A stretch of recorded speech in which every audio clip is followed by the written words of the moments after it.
నమస్తే, welcome to social post. నేను మీ మాధురి. ఈరోజు మనతో పాటు ఉన్నారు డాక్టర్ నంది రామేశ్వరరావు గారు, realtor oxygen founder and chairman. నమస్తే సార్. నమస్కారం. సార్, తెలంగాణలో రైజింగ్ గ్లోబల్ సమ్మిట్, దీనివల్ల తెలంగాణలో ఎలాంటి ఆపర్చునిటీస్ రాబోతున్నాయి, అలాగే రియల్ ఎస్టేట్కి ఎంత స్కోప్ ఉండబోతుంది? రియల్ ఎస్టేట్కి ఎప్పుడు ఏది వచ్చినా ఏది రాపోయినా స్కోప్ అనేది కంటిన్యూ అవుతుంటుంది నా ప్రకారం. సార్, రియల్ ఎస్టేట్ అంటే ల్యాండ్తో కూడుకున్నది, రైట్? అయితే ల్యాండ్తో కూడుకున్నది, మనకి ల్యాండ్ అయితే పెరగదు, కానీ దానికి స్కోప్ ఎలా పెరుగుతుంది? Demand versus supply. ఓకే. ఇప్పుడు హైదరాబాద్కి every month every year thousands of people, lakhs of people are migrating. Yes. అంటే దాని అర్థం ఏంటి? More revenue generated, more employment, so demand for business. Real ఎస్టేట్లో డైరెక్ట్లీ ఇండైరెక్ట్లీ 150 సెగ్మెంట్లు బతుకుతారు. లైక్ ఎలాగా? మీరు రియల్ ఎస్టేట్ అంటే సిమెంట్ ఇది అనుకుంటారు. ఒక అపార్ట్మెంట్ కట్టడానికి 300-200 పార్ట్లు కావాలి. ఆ ప్రతి పార్టీ సప్లయర్ కావాలి కదా, కాంట్రాక్టర్ కావాలి కదా, సెటప్ హైట్ ఏమంటారు దాన్ని, కాంట్రాక్టర్ స్లాబ్ వేసేటప్పుడు కడతారు చూడండి కర్రలు, అవన్నీ పేరు గుర్తురావట్లేదు నాకు. కర్రలు పెట్టి లింట్లు అంటారు. లింట్లు కాదు, కాంట్రాక్ట్ ఉంటాడు కదా, కర్రలు పెట్టి స్లాబ్ లెవెల్ చేసేస్తాడు. అది కూడా ఒక డిపార్ట్మెంటే. కర్రలు సప్లై చేసేవాడు, అది గ్రిడ్ వేసేవాడు వేరు, టాయిలెట్ ఐటమ్స్ ఇచ్చేవాడు వేరు, ఎలక్ట్రికల్ ఐటమ్స్ వేరు. అంటే ప్రతి ఐటమ్ కూడా supplier important, vendor important, job work important. So there indirect 150 departments are surviving only on real estate. Okay. So thousands, lakhs of people. ఇక్కడ ఎంప్లాయ్మెంట్ తెలంగాణ, హైదరాబాద్లో కంట బీహార్, ఒడిస్సా, శ్రీకాకుళం, పలాస, భువనేశ్వర్, అక్కడి నుండి వస్తారు ఎంప్లాయ్మెంట్. వాళ్ళు పర్మనెంట్గా వచ్చి ఇక్కడే ఫుడ్, బెడ్ అన్నీ ఇక్కడే. సంవత్సరానికి 4 రోజులు వస్తే 11 నెలలు కంటిన్యూగా పనిచేస్తారు. వాళ్ళు ఎట్లంటే జీతానికి ఉంటారు, కాంట్రాక్ట్కి ఉంటారు, పీస్ మీద. అంటే ఈ స్క్వేర్ ఫీట్కి ఎంత, స్క్వేర్ యార్డ్కి ఎంత అని ఇస్తారు. డే అండ్ నైట్ కష్టపడతారు. ఒక పని మామూలుగా జాబ్ ప్రకారం చేసి 4 రోజులు పడితే కాంట్రాక్ట్లో 15 రోజులు కంప్లీట్ చేస్తారు. They do day and night. ఇప్పుడు అమెరికాలో డాలర్ సంపాదించగలిగితే ఇక్కడ డబ్బులు సంపాదించగలిగితే అట్లా అదే రూపంలో వస్తారు. అమెరికా వెళ్ళినప్పుడు first 5 days, Monday to Friday evening, they don't have any other navigation. 10 hours per day work చేస్తారు. డాలరు గంట. సూర్యకాంత్ గారు అమెరికా లీడ్ అనే సినిమాలో బజ్జీలు అమ్ముతుంది అమెరికాలో. బజ్జీ డాలర్, ఒక bajji dollar. So she earned lot of money ఆ సినిమాలో. సో అమెరికా వెళ్ళినప్పుడు ఏంటంటే they will have only the first is how to see dollar, how to get dollar, how to get more dollar. మనం గంటకి $8-10 పనిచేస్తాం. అదే అమెరికా వాడైతే గంటకి $50 అడుగుతాడు. ఓకే.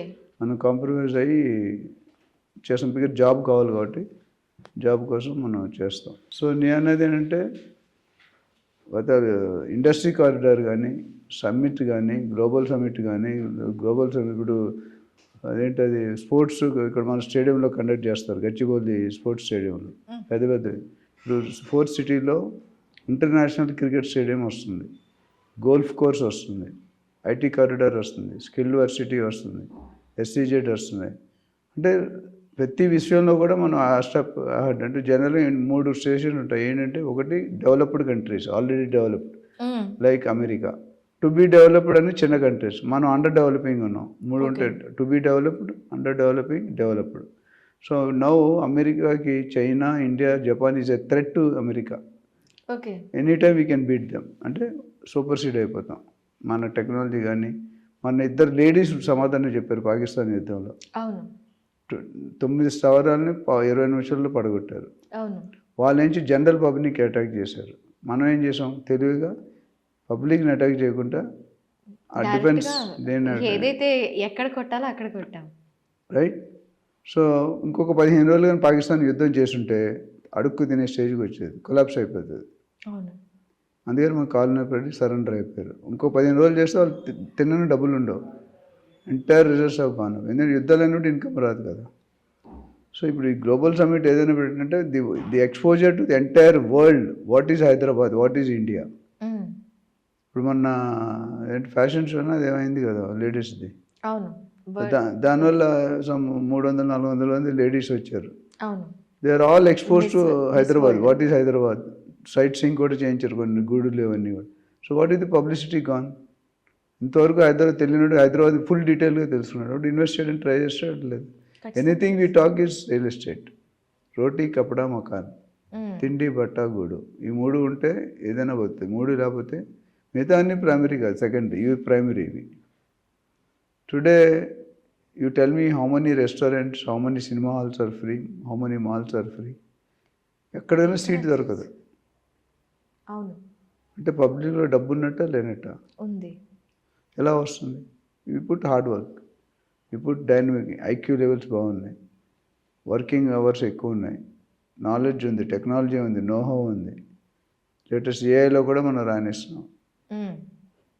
సిఇఓస్ వరల్డ్ కంపెనీస్లో మన ఇండియన్ సిఇఓస్ ఉన్నారు. అవును. మనకు తెలిసిన ఇద్దరే, but there are so many CEOs చిన్న సైజు కంపెనీలకి. అంటే అమెరికాలో లేరా ఇంటెలిజెంట్ డాక్టర్స్? మన వాళ్ళే. Engineer, every 4th engineer in America is from India. Yes. Every 4th engineer from India is from south. Yes. Every 4th engineer from south is from united Andhra. Yes. That's a track record. Similarly with doctor, ఏ స్టేట్కి ఏ కంట్రీకి అంత లేదు. అవును. So నేను అన్నది ఏంటంటే గ్లోబల్ లెవెల్లో ఎక్స్పోజర్ వస్తుందంటే we are very happy, we are lucky to be very happy. Okay.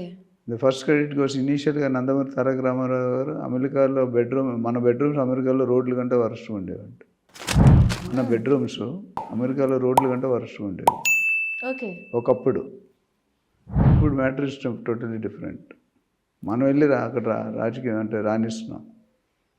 హోటల్స్లో కానీ, రెస్టారెంట్స్లో కానీ, హాస్పిటల్స్లో కానీ, we earn more than Americans. ఇప్పుడు ఎందుకు కోపం వస్తుంది డొనాల్డ్ ట్రంప్కి? మనం డెవలప్ అయిపోతున్నాం. వాళ్ళు ఓన్ కంట్రీ సిటిజన్స్ జీతాలు, ఉద్యోగాలు లేవు, మన వాళ్ళు వెళ్ళి ఎక్కువ సంపాదిస్తున్నారు. అవును. So they want to kick them out. Okay. So global rise కానీ, గ్లోబల్ సమిట్ కానీ వచ్చిందంటే it's an exposure, it's brand Hyderabad. Okay. మీరు చైనాకి ఒక ఆయన వెళ్ళారంటే, IGBC chairman, Indian government building council Shekhar Reddy garu ఆయన ఒక మీటింగ్లో చెప్పారు ఏంటంటే, చైనా వెళ్ళారంట. చైనా వెళ్తే రాత్రిపూట కూడా లైట్లు ఆఫీస్లో ఆన్ ఉన్నాయంట. ఆయన అడిగారంట, ఆయన ఎందుకు మీరు పవర్ వేస్ట్ చేస్తున్నారు? మీరు పవర్ వేస్ట్ చేయట్లేదు, we are showing what is China to others అని. పవర్స్ లైట్లు అన్నీ ఆన్ ఉన్నాయంట ఆఫీస్లో మనం మీరు వేస్తే లైట్ ఇచ్చారు, బంద్ చేస్తాం కదా మన ఆఫీస్లో. అది హోల్ నైట్ అంతా లైట్ ఇన్సైడ్ బయట కూడా వేసున్నాయంట. ఈయన అడిగారండి, మీరు ఎందుకు అంత పవర్ వేస్ట్ చేస్తున్నారు?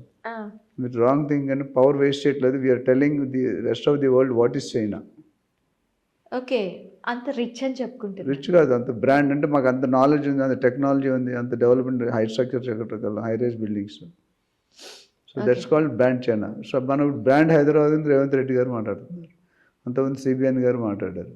So brand is all branding. ఇప్పుడు మీకు చాలా ఛానల్స్ ఉన్నాయి. Why your channel has some importance, there is some brand. అంతే కదా. Social post has certain brand, అట్లా కొన్ని ఈటీవీ హ్యాస్ సర్టన్ బ్రాండ్. అన్ని ఛానల్స్ లేవు కదా. TV9 has a brand, revolution create చేశారు ఒకప్పుడు. ఈటీవీ మన 30 years అయితే సెలబ్రేట్ చేశారు, వెళ్ళాను నేను. So what I'm saying, brand is very important. ఇప్పుడు నేను ఇవాళ లూయిస్ ఫిలిపి వేస్తాను. Louis Philippe has a brand. 6,000-7,000 shirt ఉంటుంది. అదే కుమార్ షాకి అయితే 200 షర్ట్ ఉంటుంది. మామూలు మన షర్ట్ తీసుకొని కుట్టించుకుంటే 1,000 రూపాయలు అవుతుంది ఒక షర్ట్కి. కానీ 200 రూపాయలు షర్ట్ ఇస్తున్నాడు ఆయన. Use and throw. ఒకసారి వేసిన రెండోసారి పనికిరాదు మళ్ళీ. లూయిస్ ఫిలిపి 10 years వేసుకున్న ఈ ప్యాంట్ లూయిస్ ఫిలిపి 10 years వేసిన ప్యాంట్ ఎట్లానే ఉంటుంది. అంటే వాటేమంటే నేను నా గురించి గొప్ప చోట్ల బ్రాండ్ అనేది అంత ముఖ్యం. Raymond's is complete man. Raymond's shoe నుండి పై వరకు అన్ని రేమండ్స్ అమ్ముతారు. బెల్ట్ కానీ, సాక్స్లు కానీ, ప్యాంట్ కానీ, షర్ట్ కానీ అమ్ముతారు లేదా? అమ్ముతారు. సో ఎవ్రీవేర్ హైదరాబాద్ బ్రాండ్ అనేది ఇప్పుడు బాగా మార్కెట్లో వెల్ నోన్ అయిపోయింది. Not only in India, global లెవెల్లో కూడా. అండ్ సెకండ్ క్యాపిటల్ అంటే it's not a joke. Okay. Second క్యాపిటల్ని అనౌన్స్ చేసే ఛాన్సెస్ ఎంతవరకు ఉన్నాయంటారు? 90% నాకున్న అనుభవంలో. ఓకే. ఎందుకంటే Narendra Modi the day one he has become a prime minister, he is started working because he knows the potential of Hyderabad. And the way they are developing the national highways. ఇప్పుడు pharma, ఇప్పుడు ఏదైతే 4 sustainable city ఉందో central government project, state and central. So lot of support is being irrespective they are opposition government.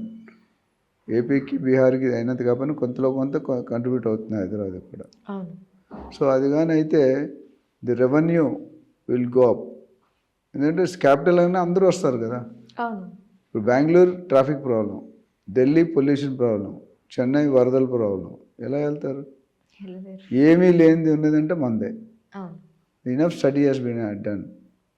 అంటే simple culture, మనం అందరినీ accept చేస్తాం, అన్ని స్టేట్ని అన్ని కల్చర్ని యాక్సెప్ట్ చేస్తాం, అన్ని రకాల ఫుడ్స్ దొరుకుతాయి, cost of living is very cheap. ఇప్పటికి కూడా రియల్ ఎస్టేట్ ఇండియాలో హైదరాబాద్లో చీప్ ఇప్పటికీ కూడా, in spite of telling 177 crores per acre. Okay. That's the importance. Okay sir. So global లెవెల్లో హైదరాబాద్ అనేది మరోసారి మారుమ్రోగమవుతుంది. డెఫినెట్గా. Thank you sir.